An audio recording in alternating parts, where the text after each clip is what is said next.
Hello friends, ഇന്നും ഞാനൊരു plan hunting video ആയിട്ടാണ് വന്നിരിക്കുന്നത്. ഇന്നത്തെ പ്ലാൻ ഹണ്ടിങ്ങിൽ കുറച്ച് മെഡിസിനൽ പ്ലാന്റ്സ് കൂടി ഹണ്ട് ചെയ്തിട്ടുണ്ട്. എൻ്റെ ആദ്യത്തെ പ്ലാൻ ഹണ്ടിങ് വീഡിയോ ഒത്തിരി പേർ കണ്ട് എന്നെ സപ്പോർട്ട് ചെയ്തിട്ടുണ്ട്. അതിന് എല്ലാവർക്കും വളരെയധികം നന്ദി. ഇനിയും ഞാൻ എല്ലാവരുടെയും സപ്പോർട്ട് പ്രതീക്ഷിക്കുന്നു. എൻ്റെ ആദ്യത്തെ പ്ലാൻ ഹണ്ടിങ് വീഡിയോ കാണാത്തവരുണ്ടെങ്കിൽ കാണുവാൻ ശ്രമിക്കുക. ലിങ്ക് ഞാൻ ഡിസ്ക്രിപ്ഷൻ ബോക്സിൽ കൊടുത്തിട്ടുണ്ട്. എന്നാൽ ഇനി സമയം കളയാതെ നമുക്ക് വീഡിയോയിലേക്ക് കടക്കാം. എനിക്ക് ആദ്യമായി കിട്ടിയ പ്ലാന്റ് ഡംകെയിൻ ആയിരുന്നു.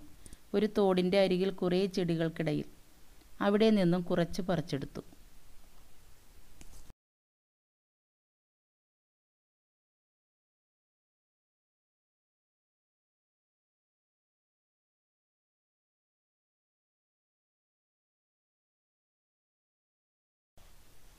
അതേ വഴിയിലൂടെ കുറച്ച് മുന്നോട്ട് പോയപ്പോൾ റോഡിൻ്റെ അരികിലായി പെരു എന്ന ചെടിയുടെ ഒരു വലിയ കൂട്ടം തന്നെ കണ്ടു. എല്ലാ ചെടികളും നല്ല പൂവിട്ട് നിൽക്കുകയായിരുന്നു. ഇതൊരു മെഡിസിനൽ പ്ലാന്റാണ്. ഈ ചെടിക്ക് പെരിങ്ങലം, പെരിയലം, പെരു, ഒരുവേരൻ എന്നിങ്ങനെ പല പേരുകളിൽ ഇതറിയപ്പെടുന്നു. ഈ ചെടിക്ക് നിരവധി ഔഷധ ഗുണങ്ങളുണ്ട്. നമ്മുടെ ശരീരത്തിൽ മുറിവുണ്ടായാൽ ഇതിൻ്റെ തളിരില പിഴിഞ്ഞ് മുറിവിൽ പുരട്ടിയാൽ മുറിവ് വേഗം ഉണങ്ങും. കുഴിനഖം ഉള്ളിടത്ത് ഇതിൻ്റെ ഇലയുടെ നീര് തേച്ചാൽ കുഴിനഖം മാറിക്കിട്ടും. മൈഗ്രെയിൻ, യൂട്രസിലുണ്ടാവുന്ന മുഴകൾ എന്നിവ മാറുവാൻ ഈ ചെടി ഉപയോഗിക്കുമെന്ന് പറയുന്നു. അടുത്തതായി കണ്ട പ്ലാന്റ് ബിറ്റർ ജിഞ്ചർ പ്ലാന്റ് ആണ്.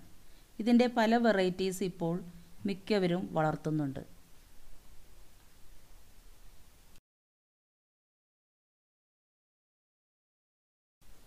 ഈ ജിഞ്ചർ പ്ലാന്റ് കണ്ടതിൻ്റെ തൊട്ടടുത്തായി ഒരു കുളത്തിനരികിൽ കുറേ പീസ് ലില്ലി ക്ലസ്റ്ററായി നിൽക്കുന്നത് കണ്ടു. കുളത്തിൽ വെള്ളമൊന്നുമില്ല, വേസ്റ്റ് കത്തിച്ചത് മാത്രം കാണാം. ഏതായാലും പീസ് ലില്ലി എല്ലാം തന്നെ അവിടെ നിന്നും പൊക്കിയെടുത്തു. ഈ പ്ലാന്റ് നല്ലൊരു എയർ പ്യൂരിഫയർ കൂടിയാണ്. നഴ്സറിയിൽ ഇതിന് നല്ല വിലയുണ്ട്.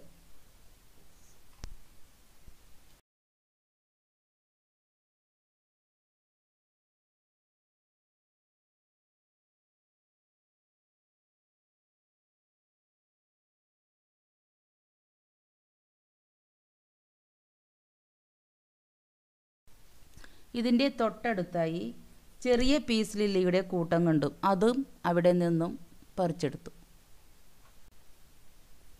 ഇത് ഒരിനം ചീരയാണ്. ഇതിൻ്റെ ലീവ്സ് നല്ല വയലറ്റ് നിറമാണുള്ളത്.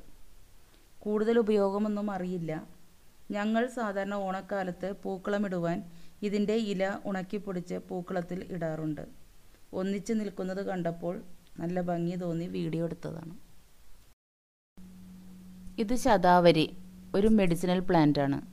ഈ പറമ്പിൽ അവിടെ എവിടെയായിട്ടെല്ലാം ശതാവരി നിൽക്കുന്നുണ്ടായിരുന്നു. അതിൽ നിന്നും ഒരെണ്ണം പറിച്ചെടുത്തു.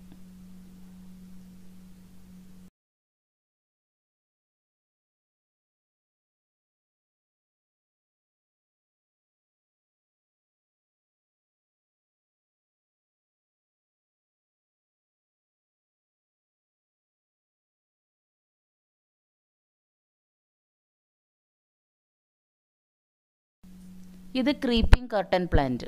പണ്ട് എല്ലാ വീടുകളിലും ഹാങ്ങിങ് പ്ലാന്റ് ആയിട്ട് യൂസ് ചെയ്തിരുന്നു. ഇപ്പോൾ കുറവാണ്.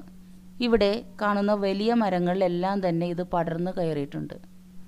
ഇതിൽ നിന്നും ഞാൻ കുറച്ച് പ്ലാന്റ്സ് കട്ട് ചെയ്തെടുത്തിട്ടുണ്ട്.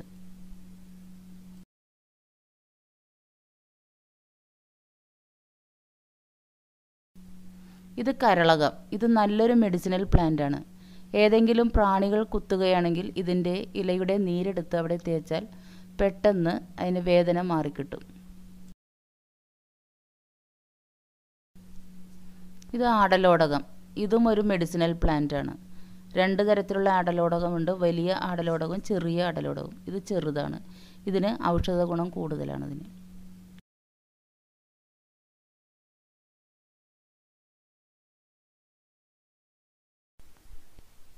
ഇതൊരു മെഡിസിനൽ പ്ലാന്റ് ആണ്.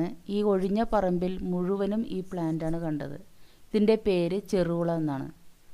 മൂത്രാശയ സംബന്ധമായ അസുഖങ്ങൾക്ക് ഈ ചെടി വെള്ളം തിളപ്പിച്ച് കുടിക്കുന്നത് നല്ലതാണ്. ഈ പറമ്പിൽ നിറയെ തിപ്പലി പടർന്നു കിടപ്പുണ്ടായിരുന്നു. ഇത് നല്ലൊരു മെഡിസിനൽ പ്ലാന്റ് ആണ്. ഇതിൽ നിന്നും കുറച്ച് കട്ടിങ്സ് ഞാൻ എടുത്തിട്ടുണ്ട്.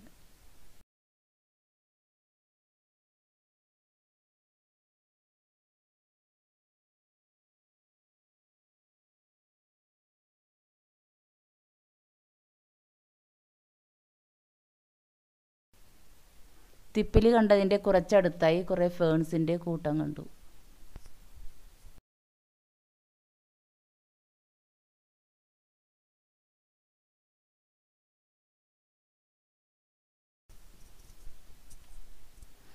ഈ ഏരിയയിൽ ഞങ്ങൾ ഒരു ബട്ടർഫ്ലൈ പ്ലാന്റിനെ പറിക്കുവാനാണ് പോയത്. പേര് ക്രോട്ടലേറിയ. ഇവിടെ നിന്നും കുറച്ച് പ്ലാന്റ് പറിച്ചെടുത്തിട്ടുണ്ട്.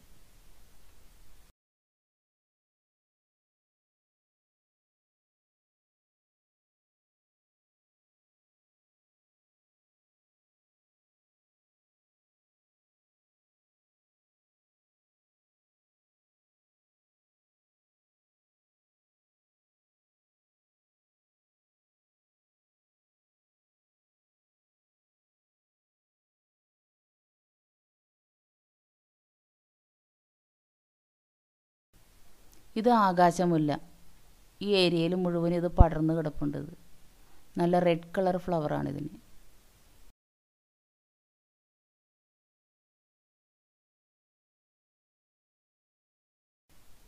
ഈ ഏരിയയിൽ നിന്നും അഗ്ലോണിമയുടെ ചെറിയ പ്ലാന്റ്സ് കുറച്ച് കിട്ടിയിട്ടുണ്ട്. അതും ഇവിടെ നിന്നും കളക്ട് ചെയ്തെടുത്തു. എൻ്റെ വീഡിയോ ഇഷ്ടമായെങ്കിൽ ലൈക്ക് ചെയ്യുക, സബ്സ്ക്രൈബ് ചെയ്യുക.